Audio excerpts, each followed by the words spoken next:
Good morning. In our today's session, we are going to learn about the mechanism of breathing. Before starting the mechanism of breathing, let us first see the location of the lungs in our body. The lungs are situated in thoracic cavity, which is a airtight chamber. Now it has got the vertebral column on the dorsal side, sternum on the ventral side, diaphragm on the lower side. Now this type of arrangement is very important because this arrangement can sense the change in the volume of thoracic cavity and can also sense the change in the pressure. Therefore, the breathing can occur. Now, let us see the steps that are involved in respiration: breathing or pulmonary ventilation, then diffusion of gases by the alveoli, then transport of gases by the blood, then diffusion of respiratory gases, that is oxygen and CO2, between the blood and tissue, then utilization of oxygen by cells which undergo the catabolic reactions, and energy will be released. So one by one we are going to deal with these steps in the chapter, and the first step is the breathing or pulmonary ventilation. So let us start with the mechanism of breathing. Now mechanism of breathing, as you can see here, it involves two steps, that is inspiration and expiration. Inspiration means taking in oxygen and expiration means giving out carbon dioxide. The movement of air in and out of lungs is carried by creating a pressure gradient between the lungs and the atmosphere. During inspiration, the pressure inside the lungs is less, that is, the lungs are having the negative pressure, whereas on the other hand, during expiration, the pressure within the lungs is more, that is, it is a positive pressure.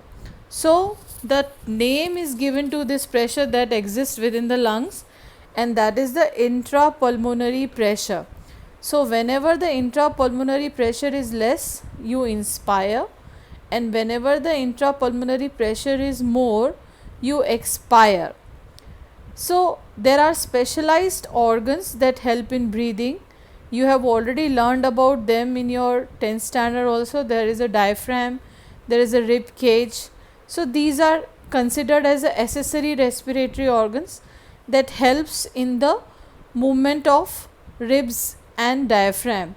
There are special type of muscles that are present between the ribs, and these are known as internal intercostal muscles and external intercostal muscles that basically help in increasing and decreasing the volume of your thoracic cavity by movement of the rib cage. Now let us see what are the changes that you experience during the inhalation. So during inhalation, that is when you breathe in, the internal intercostal muscle relax, the external intercostal muscle contract, rib cage is going to move upward and outward, diaphragm will contract and will become flat. Generally the diaphragm is the dome shaped part, so from dome it becomes flat. As a result, the volume of the thoracic cavity will increase.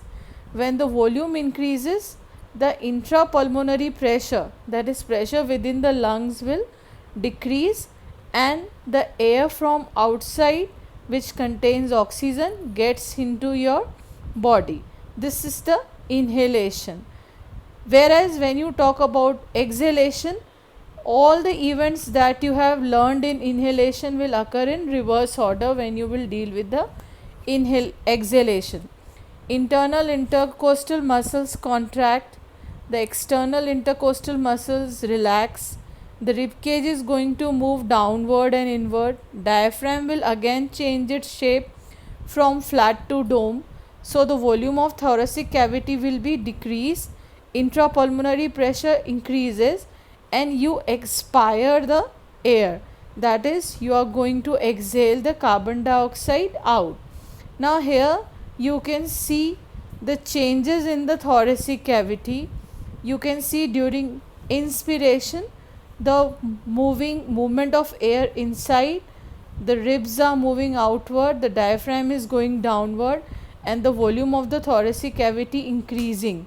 Whereas on the other side, that is during expiration also you can see the changes.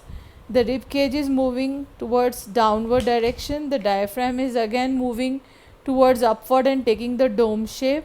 The volume of the thoracic cavity, when you see, you compare, then it's decreasing, and the movement of the arrow clearly specify that the air containing carbon dioxide is moving out from the lungs. So this is the complete description of mechanism of breathing that we have learned today in our class. Now we also have got the ability to increase the strength of inspiration and expiration with the help of additional muscles in the abdomen. A healthy human breathes 12 to 16 times per minute. Now the volume of air involved in breathing movement can be checked by spirometer, which helps in clinical assessment of pulmonary functions. So whenever a person is involved in breathing exercises, then automatically the breathing capacity or the lung capacity of the individual is going to improve a lot. So that's all for the day, children.